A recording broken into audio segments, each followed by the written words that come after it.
G'day everyone. I thought I'd just pop in and talk to you about a couple of articles that I found for the Tamron 28 to 75 millimeter that's just about to be released later this month. I think I'm going into Melbourne on Thursday to actually view it myself, and hopefully I can take some images and share those with you as well. But we'll have to see if I can actually get there. But that's what I'm hoping to do. They have got them at a local camera store here. So I'm hoping to get out and see what I think about the lens myself. So stay tuned for that. But what I wanted to go to with you is about a couple of things that were just shared this morning. I noticed we had the first one was I noticed Sony Alpha rumours shared this, and apparently it's from a German website, and I'm not probably going to be able to pronounce it correctly, but it's krolapgurst.com, I think, is the site. So what we'll do is we'll have a look at this site. Let me just move this so that we can see the whole thing. So this is the website up the top there if you do want to go, and I'll put that in the link down below for you so you can actually go and have a look at this yourself to have a full read of what he's actually saying. But the test results seem to be really good that they're coming out with this lens. Now, like I said, a lot of this is in German, but I'll just read the main things that they're saying, the positives and negatives that they're talking about with this lens. The positives, they're saying they like the small size and light weight of the lens. The Tamron is nearly as sharp as the more than 2 times more expensive 24-70 GM lens, and that's really interesting, and I'll show you some of the results in a minute. The Tamron also comes surprisingly close to the Zeiss Optus quality. CA is not an issue. Autofocus seems to work as well as the Sony native lenses, and I'll also show you another test of that in a second as well. And then there's some things down here that I'll show you. There is you can watch the actual video on YouTube, but it's in German, so unless you can speak German, you're going to have trouble understanding what he's actually saying. The negatives are they're saying that it's missing the focus button on the lens, unlike the G Master lenses that do have that. Missing the manual AF switch, and 28mm at the wide end and not 24. So in other words, you haven't got the 24 for the wide end. His conclusion is it's a dream lens for a very good price. So let's go to the website and have a look just to see what he's actually saying. And again, like I said, I can't translate this for you. Some of my German followers may be able to have a read of this too and make sure it's translated correctly. But the interesting thing is that when we go down to have a look, and I think you may be able to download some of the files that he's showing, I'm not sure, but I think that's what you might be able to do, to download some of the high-res files. But what he's done down here is given some samples that you can actually look at to see how the lens is actually performed. But the more and they look lovely too, by the way. If you're looking at them through here, I think they really do look quite nice.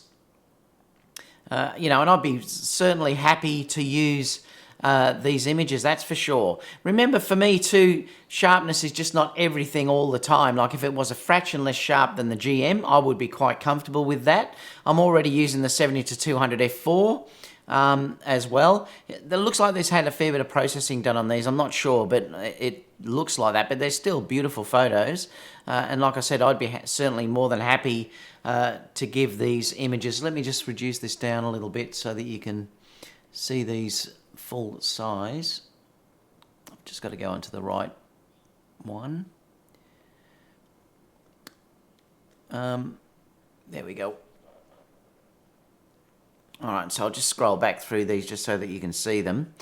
But yeah, I think the lens looks quite nice. The bokeh and everything, the out of focus area looks lovely. Blurring in the background looks really nice.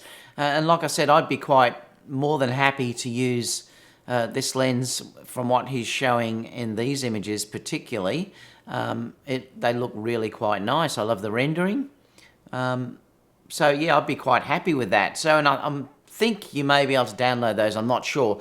But the interesting thing is too, if you look down here, he's actually giving a comparison between the lenses. Now, for instance, this one on the left-hand side is the Sony G Master 24-70, and the one on the right is the Tamron 28-75. And if you drag across, you can see the difference. So that's the G Master, and you've obviously got the Tamron there. And to be totally honest, I think that the 2470 is a fraction sharper. Looking at these images, and you need to probably have a look yourself and let me know in the comments down below as well what you think. But boy, you know, it's for the price difference, it's pretty darn good. The 70 to 200 here, again, looking at that one, I think the Tamron is a little bit sharper at 70mm. But again, leave your comments down below. I'd like to know what you guys think about what the results are that's being showed here. 55mm. Now, this is against the Optus, I think. Oh, no, this is the 2470 G Master against the Tamron at 50mm. Again, I think the Tamron's a fraction sharper. But yeah, I'm not sure. They're so close in most of these images, so you know it's not really going to matter for most of them. I think this is the Optus and the Tamron. So you can see there the Optus I think is sharper. The Optus is definitely sharper. But the Tamron's holding its own. When you think of the price of this actual lens, I think it's pretty good. This also is the Sony 2470 f4 and the Tamron. And down here, they're just showing the bokeh. Now, this is showing the 24/7 G Master against the Tamron 2875. And again, pretty good. You know, like I said, I'd be happy looking at these results. I really would be happy with using either camera. What's this one? Not sure what that's showing. I think it's just showing enlargement, I think. It's hard to tell because some of them are talking in German, so I'm not actually quite sure what they're actually showing here. But, you know, I mean, looking at them, the results, honestly, for that price of that lens are pretty good. Let's now just quickly go over to here because I'll just show you this quick autofocus test from, this was on Instagram if you want to check it, and I'll leave that link down below too. It's Tamron RM. He's done this on the A9 because he didn't have, I think, the R7 III to practice on. But if you wonder, if I'll click on it and you can see how quickly that this is keeping focus. And this is why they're saying that the native autofocus of this lens is probably as fast as the Sony autofocusing lens. That's tracking really fast. I mean, really fast. And, you know, I'd certainly be happy with that because I think it looks great. So like I said, again, I'll leave both of these down below so you can have a look at both. But, well, looking at these results, this is the first time I've really seen images taken, extensive images done like that, and you can, and like I said, I'll leave the links down below so you can have a comparison yourself, because I'd love to know what you think in the comments too. But I really do think at the price they're asking for this lens, I probably would consider this over the GM version, because at the price of the GM, then you could buy a really good wide angle, for instance, with the amount of money that you're saving.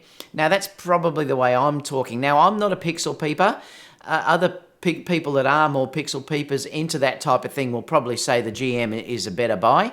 But certainly for me, looking at this, now I would still hold off until you see full reviews. And like I said, hopefully I can go and have a look at it Thursday. But until you see real reviews about how this works, you know, I'm not 100% sure yet. But looking at the results I've just seen, you know, it may be worthwhile getting this lens and a really good prime over something like the GM version, but, you know, we'll wait and see. But let me know in the comments down below what you think about that. But I honestly think that the results are looking really good, and I keep looking over there at the autofocus, how good it actually is. So let me know in the comments down below.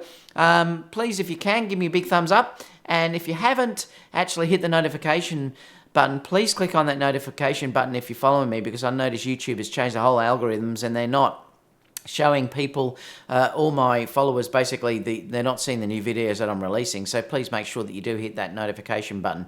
And I'll see you all again soon for the next video, guys. Bye for now.